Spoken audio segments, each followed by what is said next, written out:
Ang tila malayang pagtalakay at pagbahagi ng mga karanasan sa sex sa radyo. Ay my God! Hindi lang ka sa madilim. Para baka feeling mo lang, yakapin niya, ayaw lang niya makita yung mukha mo, sira. Pare, laspag na ako eh. Pare, Huwag tayong papayag na bibigyan tayo ng basura. Kasi tayo ay nakikinig upang magkaroon ng karunungan. I guess it's your discretion kung makikinig ka o hindi. Ang hinaing ng mga differently abled athlete. Alam mo kung makikita nyo lang kung paano naghihirap yung mga atletang may kapansanan para makuha nila ang bawat medalya para sa Pilipinas.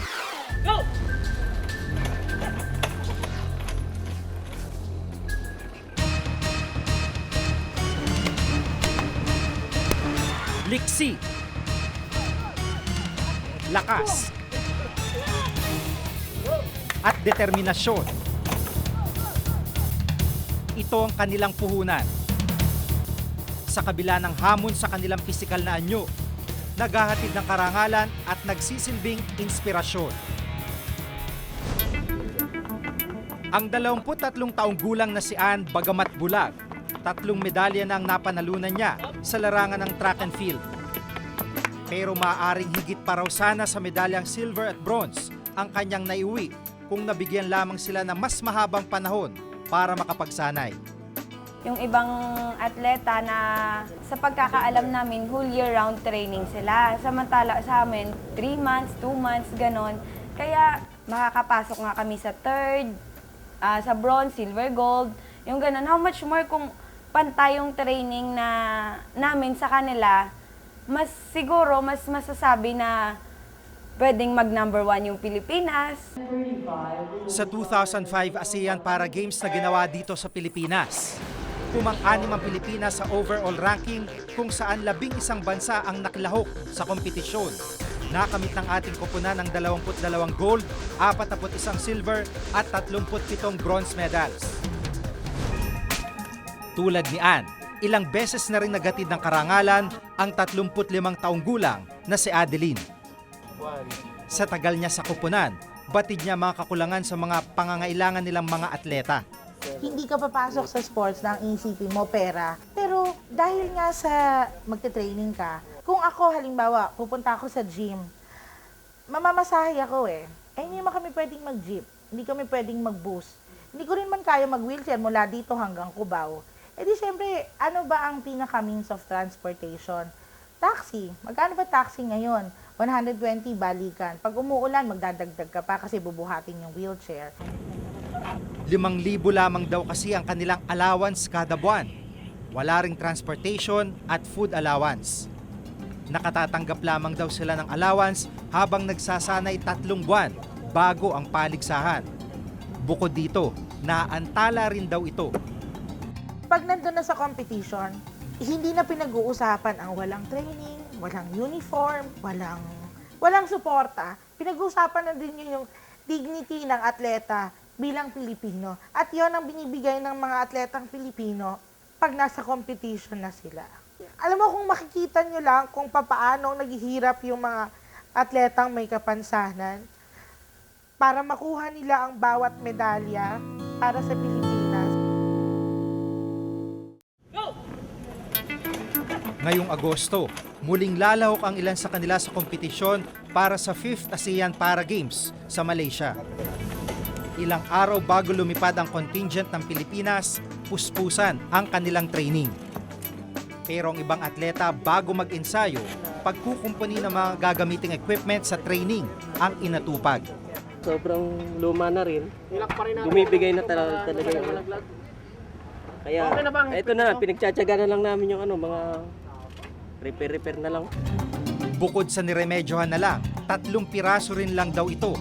Ang isa rito, donasyon pa raw ng isang dayuhan. Ang espesyal na wheelchair na itong ginagamit nila sa pag-iensayo, pero ito rin daw ang gagamitin nila sa aktwal na kompetisyon. Kasi kahit na magaling ka, biro mo sa'yo version ng 2002 yung wheelchair mo. Ngayon, yung mga kalaban natin, ang kanila yung pinaka-latest, yung pinaka-bagong modelo na magaan, carbon fiber na. Tayo, ano pang lang ginagamit natin ngayon? Alloy. Meron na ngayon, may titanium na, may ganun na. Habang nag-iensayo, halatang hirap ang atletang si Daisy. Bukod kasi sa may kalumaan na, ay sira rin ang gloves na kanyang gamit. Wala, sira na po. Tanggal na yung dikit. Kami lang kasi yung gumagawa niyan. Rugby lang yan. Saka Euler tape. Kwento niya, nung nagdaang kompetisyon niya sa ASEAN Para Games sa Thailand, wala raw siyang suot na gloves di tulad ng ibang kalahok, kaya malaking epekto raw ito sa kanyang naging performance. Of course, yung moral nila talaga, siyempre, mababa. In fact, paalis na kami sa isang araw. Yung training equipments, wala pa. Hindi pa kami. So, ang ginamit namin lahat, kung nakikita nyo yung mga implements namin kanina, mga discuss namin, shot, lahat yun, mga luma, mga talagang, yung iba, dilapidated na, yung mga, so, malaking factor din yun sa practice na sa training. Training allowance, wala po kami natatanggap.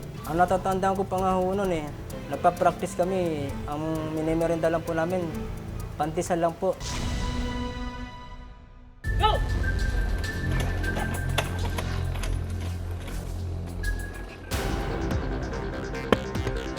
Malaki raw ang pagkakaiba sa allowance at benepisyo ng regular national athletes o yung mga atletang walang kapansanan kumpara sa mga differently abled athletes tulad ni Ann at Adeline.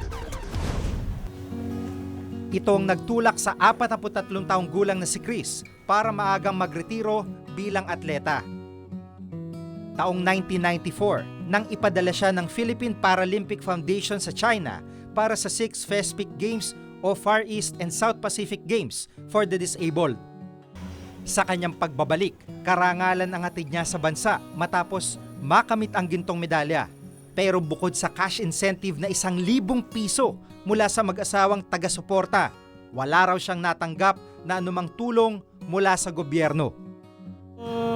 Panahon pa ho namin noon, training allowance, wala po kami natatanggap. Ang natatandaan ko pa nga ho noon nagpa-practice kami, ang minimerenda lang po namin, pantisan lang po. Na wala pong palaman yon. Tapos ang pinaka-juice namin, tubig lang po. Sa kasalukuyan, sa tahanang walang hagdan siya nanunuluyan. At pagtitinda ng sigarilyo ang kanyang ikinabubuhay. Dito lang po talaga ako umaasa sa lahat ng aking panggastos po. Minsan nakaka 150 lang po, 200. Base sa RA 9064 o ang Sports Benefits and Incentives Act of 2001, may matatanggap ang national athletes, coaches at trainers na mga diskwento, housing and livelihood programs, scholarship, medical retirement, death benefits at cash incentives. Pero dahil hindi sakop ng batas ang disabled athletes, hindi sila kasali sa mga pribilehiyong ito. We don't actually have funds allotted specifically for them. I think there needs to be a law amendment making them on equal standing with the normally abled athletes, because yung mga sweldo ng mga differently abled, they receive it come competition, not year-round like yung national athletes ng normally able. Gayunman, sinusuportahan pa rin naman daw nila mga differently abled athlete, pero inamin nilang maliit lang ang pondong inilaan para sa kanila. Malaki yung requirements nila, and on top of that, when you go to a competition, hindi lang yung athlete ang sinesend mo kasi meron din yung mga runner or guide, for depending on their ability needs. And then on top of that also, there are so many categories sa differently abled. Kung one limb, that's one category. Kung one leg, that's another category. Kung bulag, there ang daming mga events. So it's also very hard for us to just say yes to everything. I would like to acknowledge the presence of our para-gamers who are going to compete in the 5th ASEAN Para Games 2009 from August. Sa kasalukuyan, isinusulong ni Senator Pia Cayetano ang House Bill 1408 na amyendahan ng batas at mapabilang ang mga atletang may kapansanan sa cash and non-monetary benefits. Nung nalaman ko na meron namang magagandang incentive yung normal athletes, di ang pinagtuunan ka ng pansin yung mga differently abled and disabled kasi nagkaroon din ako ng anak na disabled So, in fact, yung effort siguro na mas mahirap pa kasi para makarating sila sa level na yon, grabe din ang pinagdaanan nila.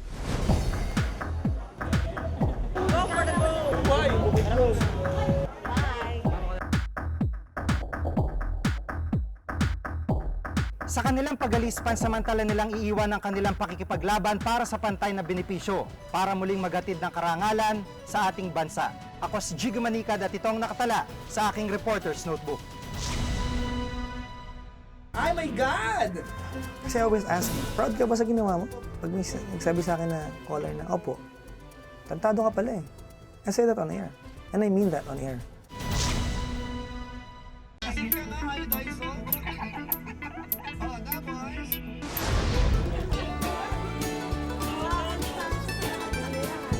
Tila tumitigil ang ikot ng mundo kapag naririnig na sila sa radyo. Animoy kinikiliti ang bawat tengang nag-aabang sa bawat eksenang kanilang isinasalaysay. Oda, boys! Ayun po, hanggang sa... Nagtas dito, Papa Jack. Ang kati-kati naman, ang aga-aga. Diba? Boys Night Out 899, that's the Yahoo Messenger, and... Gabi-gabi, ume-ere sa radyo ang Boys Night Out. Sa pangalan pa lang ng programa, malinaw na para sa mga barako raw ang usapan. Okay.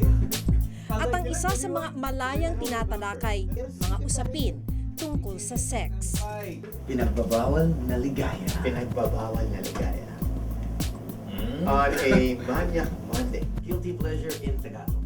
Sa isang bahagi ng programa, nagbabasa ang DJ ng liham na galing daw sa letter sender.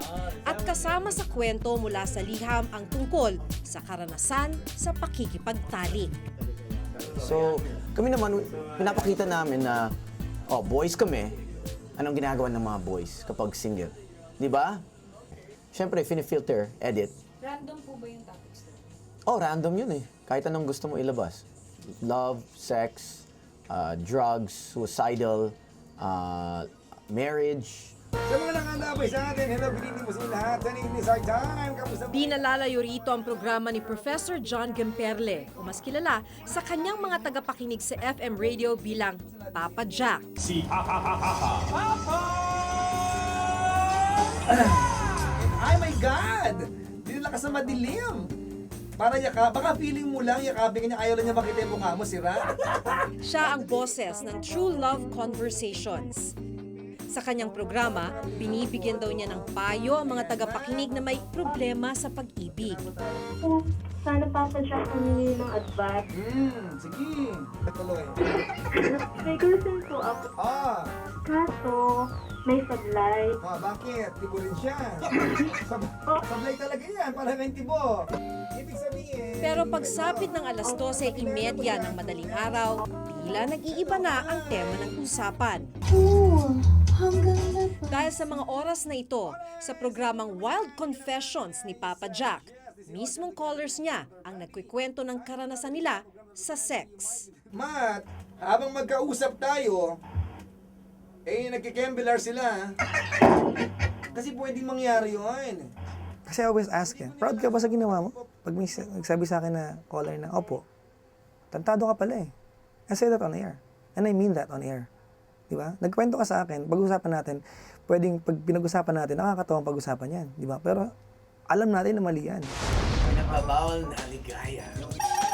Bukod sa pagsasahim papawid ng mga usaping may kinalaman sa sex, ang mga programang Wild Confessions at Boys Night Out parehong gumagamit din ng double meaning jokes at ad-libs sa kanilang programa. Pare, laspag na ako eh. Pare, may na-spotted ka pare. Yan naman! Ganda mo, sister. Wala namang nakikitang mali si Papa Jack sa kanyang ginagawa. At kaya nga raw madaling araw ang oras ng kanyang programa ay para masigurong wala ng bata na nakikinig. I guess it's your discretion kung makikinig ka o hindi. Di ba? Nababahala si Gina Abuyuan, editor-in-chief ng isang parenting magazine, sa pagsulpot sa radyo ng mga programang nakasentro sa sex. Dapat malaman nila kung anong nararamdaman ng magulang, di ba? Kasi pag magulang ka, hindi lang sarili mo iniisip mo, hindi lang yung freedom of expression mo iniisip mo, hindi lang yung ratings iniisip mo eh. Kahit daw madaling araw pa napapakinggan ang mga programang may masisela na tema, hindi pa rin daw maiiwasan na meron at merong mga batang maaaring makarinig nito. Si Leia, hindi niya tunay na pangalan, 13 taon lang siya. Aksidente niyang napakinggan sa radyo ang isang programang maselan din ng tema. Marami po palang paraan yung mga tao para mapagganon. Na-open po akong dahil dun po sa napakinggan ko. Para sa DJ na in-interview namin, mga magulang ang may responsibilidad na protektahan ang kanilang mga anak mula sa mga programang sensitibo ang tema. Now, if you're the parent and you know this show, di ba, hindi mo ba kaya maging responsible na patulugin yung anak mo ng ganong oras, di ba? Kaya ka nilagay yung show sa ganyang oras kasi i-cater yung mga adults, di ba? Para sa isang psychiatrist-psychologist na si Dr. Randy Del Llosa, maaaring may benepisyo naman daw ang ganitong mga programa lalo na para sa mga mag-asawa. Pampadagdag na siya ng pantasya. So, para hindi tayo masyadong naka-immerse sa reality, yung mga paghihirap, at least meron tayong iniisip na masarap. Pinatotoo ni Jackie Concepcion, malaki raw ang natulong ng mga programa para mas maging maligaya ang pagsasama nilang mag-asawa. Ayun, nakakabuhay nga ng dugo. Minsan pag magkaaway kami ng asawa ko, doon ko lang binubuhos, nakikinig lang ako sa kanya. Pero nakakasama naman ang pakikinig sa mga ganitong programa kung nasa hindi tamang pag-iisip ang makikinig. Kuminsan, nagiging experimental rin sila sa mga naririnig nila, and then it may cause them to be unfaithful to their partners. Para sa isang profesor ng Media Law at Ethics sa Ateneo de Manila University, hindi raw dapat isinasahimpapawid ang mga ganitong klaseng programa. Huwag tayong papayag na bibigyan tayo ng basura kasi tayo ay nakikinig upang magkaroon ng karunungan at upang umunlad tayo at gumanda yung ating paroroonan. Pinagbabawal na ligaya. Because as much... Yung radyo, mas malawak pa nga ang dating niya kaysa TV at saka mga pelikula. So, nangangailangan tayo ng isang batas at paraan upang mapangalagaan ang ating broadcast content.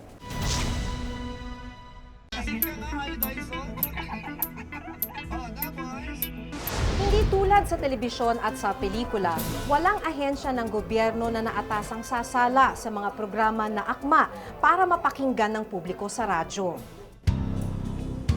Dito, madalas maging takbuhan ng National Telecommunications Commission. Pero nitong Abril, nilinaw ng Korte Suprema na sa teknikal na aspeto lang ng pagsasahimpapawid ng isang istasyon ng radyo ang saklaw ng NTC. Ang sinasabi ng Supreme Court sa atin ay parang hinalintulad ng mga radyo sa dyaryo. Na kung ang mga dyaryo may freedom of expression, ganito rin sa mga radyo. Maaari rin namang magsumbong sa kapisanan ng mga broadcaster ng Pilipinas kung kasapi ng organisasyon ang naturang istasyon ng radyo. Sa KBP, ito ay isang voluntary membership. Kung hindi kasapi dito ang isang network, walang jurisdiction ang KBP. A visitor that actually came here, tapos he was reading a poem, medyo sobrang deep Tagalog that even Sam didn't understand. I didn't understand. So apparently it was very malaswa. But yun lang. Basically, it's not what we did. It's what a listener said on air. So yan, na-sanction. Pilipino dito at saka sa abroad. Noong nakaraang taon, nahinto ang pagsasahimpapawid ng Forbidden Questions, isang segment sa programa ni DJ Mo Twister. Makailang ulit na raw siyang nagsususpindi at pinagbabayad ng multa sa KBP dahil sa paglabag sa Code of Ethics ng KBP. The DJs, we got suspended, we got fined. Fines namin, umabot ng hundreds of thousands. So after a while nga, medyo nagiging expensive. Tapos kung mawawala ako sa air, every day for a long period of time, kawawa din yung mga followers ng programa. So, dahil lang dito sa segment na to. Pero dahil hindi naman lahat ng programa sa radyo kasapi ng KBP, maaaring managot ang mga programang umano'y malalaswa sa ilalim ng revised penal code. Yung mga alkalde ng mga syudad, no? O kahit sinong citizen, no? Kahit sinong mamamayan na nakikita niya na ito ay masama talaga na ang naidudulot, maaari siyang magdala ng habla, no? Hindi lamang grave scandal, maaari din a public nuisance ito eh. Pero aminado siya na walang ngipin ang mga umiiral na batas.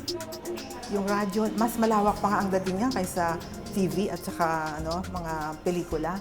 So, nangangailangan tayo ng isang batas at paraan upang mapangalagaan ang ating broadcast content. I like that. I think I like your sister's best. Pinagbabawal na ligaya. Because as much Iminumungkahi na magkaroon ng pasulpot-sulpot na paalala na kailangan ng patnubay ng magulang ang mga bata sa pakikinig sa isang programa na ang usapin ay tungkol sa sex. It's like porn, just auditory porn. So, if kung yung mga reading material nga, may babala na dapat hindi bilhin ng mga minors below 18, dapat may rin, may magbabantay sa mga ganyang programa sa radyo. I think when you say something that's old media, it's on the receiving end more than the one who's giving it. Or maybe it's both parties. Bukas naman dito ang mga DJ ng Wild Confessions at Boys Night Out. Aware ako na yung programa caters. Siguro 99.9% adult talk talaga siya. Diba? So, pero yung, kumbaga aware lang ako na hindi lahat na i-please ko. Pero bluntly, wala pa naman nagsabi sa akin na ayaw niya ng show ko yung on my face. Wala pa naman. May kaakibat na responsibilidad ang kapangyarihang maghimpapawid at maglathala ng anumang bagay. Pero kung hindi rin malinaw ang limitasyon, mauuwi lang sa debate kung may ginagawang mali o kalayaan pa rin sa pamamahayag ang pagtalakay sa mga sensitibong paksa. Ako si Maki Pulido at ito ang nakatala sa aking Reporter's Notebook.